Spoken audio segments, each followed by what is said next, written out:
നമ്മുടെ മലയാളികളുടെ ഏറ്റവും വലിയൊരു വികാരം എന്ന് പറയുന്നത് ചായയാണ് അല്ലേ. അപ്പോൾ ഈ ചായ ഉണ്ടാക്കുന്ന ചായപ്പൊടി എങ്ങനെ ഉണ്ടാക്കുന്നതെന്നുള്ളത് കുറേ നാളായി ഞാൻ വിചാരിക്കുന്നത് ഒരു ഫാക്ടറി പോയി കാണണം എന്നുള്ളത്. അപ്പോൾ ഇന്ന് അതിനൊരു അവസരം കിട്ടിയിരിക്കുകയാണ് കേട്ടോ.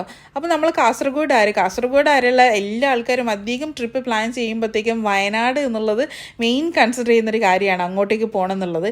അപ്പം ഓൾറെഡി നിങ്ങൾ പ്ലാൻ ചെയ്തിട്ടുണ്ടാവും വയനാട് പോയി അവിടെ പോയി കാണണം ഇവിടെ പോയി കാണണം എന്നൊരു ലിസ്റ്റ് തയ്യാറാക്കിയിട്ടുണ്ടാവും. അതിൻ്റെ കൂടെ നിങ്ങൾ മസ്റ്റായിട്ടും ഇതും കൂടെ ഒന്ന് നോട്ട് ചെയ്ത് വെച്ചോളൂ കേട്ടോ. നിങ്ങൾക്ക് ഈ ടീ ഫാക്ടറി പോയിട്ട് വിസിറ്റ് ചെയ്യാം, ആർക്ക് വേണമെന്നുണ്ടെങ്കിൽ പോയി വിസിറ്റ് ചെയ്യാം. അതിൻ്റെ അകത്തുള്ള കാഴ്ചകളൊക്കെ നമ്മൾ നേരിട്ട് കാണുമ്പോഴത്തേക്ക് തന്നെ അടിപൊളിയാണ്. അപ്പോൾ ഇത് വരുന്നത് വൈത്തിരി വില്ലേജിലെ തളിമല എസ്റ്റേറ്റിലാണ് കേട്ടോ ഇത് വരുന്നത് ഈ ഫാക്ടറി. അപ്പോൾ നമ്മൾ ആദ്യം പോകുമ്പോഴത്തേക്ക് തന്നെ നമുക്കൊരു 50 രൂപ ചിലവുണ്ട്. ഒരു ടിക്കറ്റ് എടുക്കുക. ടിക്കറ്റ് എടുക്കുമ്പോഴത്തേക്കും അവരുടെ ഈ കമ്പനിയിൽ വർക്ക് ചെയ്യുന്ന ഒരാളും കൂടെ നമ്മളെ അസിസ്റ്റ് ചെയ്യും കേട്ടോ. നമുക്ക് എല്ലാ കാര്യങ്ങളും അവർ വിശദമായിട്ട് പറഞ്ഞു തരും. അപ്പോൾ നമ്മൾ പോകുമ്പോൾ തന്നെ കാണുന്ന ലെഫ്റ്റ് സൈഡ് ഇങ്ങനത്തെ ഒരു മോണോറെയിൽ സംഭവമാണ്. ഇതിൽ അവർ ഇലകൾ മൊത്തം ഡ്രൈ ചെയ്ത് അതിൻ്റെ മോയ്സ്ചറൊക്കെ കളഞ്ഞിട്ട് ഈ മോണോറെയിലിൽ കൂടെയാണ് ഈ ഫാക്ടറിയിലോട്ട് പോണത് കേട്ടോ. അപ്പോൾ ഈ ഇല എടുക്കുന്നത് ഈ ഇലയിൽ നിന്ന് 3 ഇല കഴിഞ്ഞിട്ട് 3 ഇല മുകളിലുള്ള ആ ഒരു ഭാഗമാണ് അവർ കട്ട് ചെയ്തെടുക്കുന്നത്. നമ്മൾ കാണാറില്ലേ തേയില തോട്ടത്തിൽ മൊത്തം പെണ്ണുങ്ങളൊക്കെ ഇങ്ങനെ കട്ട് ചെയ്യുന്നത്. അപ്പോൾ ഇത് കട്ട് ചെയ്തിട്ട് എടുത്തിട്ടാണ് ഇവരിത് ഡ്രൈ ചെയ്ത് നേരെ ഫാക്ടറിയിൽ കൊണ്ടുപോയിട്ട് ബാക്കിയുള്ള കാര്യങ്ങൾ ഒരുപാട് കാര്യങ്ങളുണ്ടെങ്കിൽ അത് ഒറ്റ വീഡിയോയിൽ എനിക്കിപ്പോൾ ഇൻക്ലൂഡ് ചെയ്യാൻ പറ്റില്ല. അതുകൊണ്ടാണ് പറഞ്ഞത് നിങ്ങൾ പോയിട്ട് തന്നെ വിസിറ്റ് ചെയ്യണം എന്നുള്ളത്.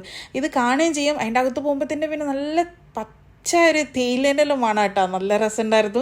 അങ്ങനെ ഓരോ കാര്യങ്ങളും നമ്മൾ നേരിട്ട് കാണുമ്പോഴത്തേക്കും എക്സ്പീരിയൻസ് ചെയ്യുമ്പോഴത്തേക്കും അതൊരു വേറെ തന്നെയാണ് കേട്ടോ. അത് മാത്രമല്ല ഇത്രയും ഇൻഫർമേഷൻസ് നമുക്ക് കിട്ടുകയും ചെയ്യും. നമുക്ക് നല്ല ഫ്രഷ് ആയിട്ടുള്ള ഇവിടുന്ന് തന്നെ പൊടിച്ച തേയില നമുക്ക് വില കുറവിന് ഫാക്ടറിയിൽ നിന്ന് വാങ്ങിക്കുകയും ചെയ്യാം കേട്ടോ. അവരുടെ തന്നെ വെറൈറ്റീസ് ഓഫ് തേയിലകളുണ്ട്, തേയില പൗഡേഴ്സ് ഉണ്ട്, പിന്നെ കോഫി പൗഡേഴ്സ് ഉണ്ട്, തേനുണ്ട്, അങ്ങനത്തെ കുറേ കാര്യങ്ങളുണ്ട്. അതൊക്കെ നമുക്ക് കുറച്ച് വില കുറവിൽ നമുക്ക് ഫാക്ടറിയിൽ നിന്ന് വാങ്ങിക്കാം. അപ്പോൾ ഞാൻ വയനാട്ടിലോട്ട് വരുമ്പോഴത്തേക്കും അമ്മ ഓൾമോസ്റ്റ് പറയുന്നൊരു കാര്യമാണ് എപ്പോഴും ചായപ്പൊടി വാങ്ങിക്കണം എന്നുള്ളത്. അങ്ങനെ ഞങ്ങൾ കുറച്ച് ചായപ്പൊടിയും കാപ്പിപ്പൊടിയൊക്കെ വാങ്ങിച്ചിട്ട് ഞങ്ങൾ വീട്ടിലോട്ട് വരികയാണ്. അപ്പോൾ പറ്റിയ നിങ്ങളും പോയിട്ട് വിസിറ്റ് ചെയ്യുക കേട്ടോ. അപ്പോൾ അടുത്തൊരു വീഡിയോ ആയിട്ട് വീണ്ടും കാണാം. Keep in touch. ബൈ.